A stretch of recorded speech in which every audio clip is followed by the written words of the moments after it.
আমি কিছু কথা বলতে চাই ইয়ং পোলাপানের উদ্দেশ্যে।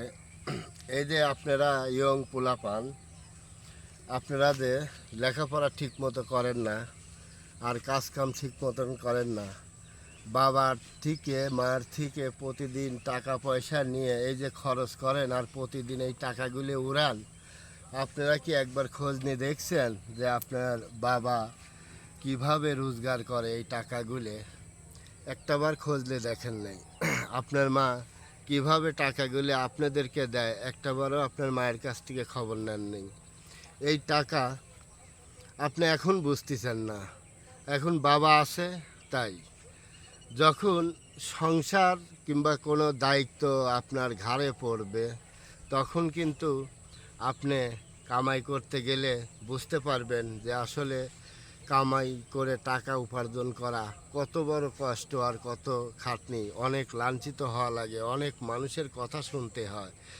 সব কিছু শুনেই একটা জায়গায় কাজ করে সেখান থেকে টাকা আনতে হয়। তো যাই হোক, আপনারা এখনও সময় আছে, এইগুলি বাদ দেন। বাদ দিয়ে ঠিক মতো লেখাপড়া করেন, আর যে কর্ম করেন ঠিক মতো কর্ম করেন।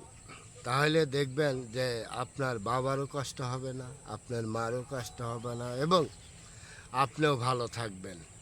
শুধু শুধু কেন ঘরের টাকা নিয়ে বাইরে নষ্ট করেন?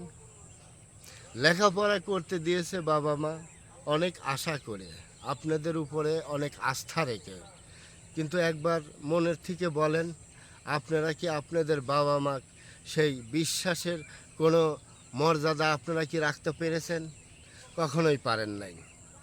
বাবা মার টাকা নিয়ে আপনারা শপিংয়ে যায় ঘোরেন, পার্কে যেয়ে ঘোরেন, কত জায়গায় যায় ঘোরেন। এসব কার টাকা? এসব আপনার বাবার কষ্টর মেহনতির করার টাকা নিয়ে আপনারা জায়গায় জায়গায় ঘোরেন। কিন্তু এগুলো বাদ দেন, ভালোভাবে পড়াশোনা করেন, ভালোভাবে চলেন, দেখবেন আপনাদের ভবিষ্যৎ উজ্জ্বল হবে।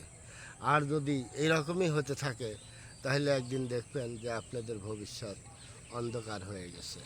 কথাটা মাথায় রাখবেন।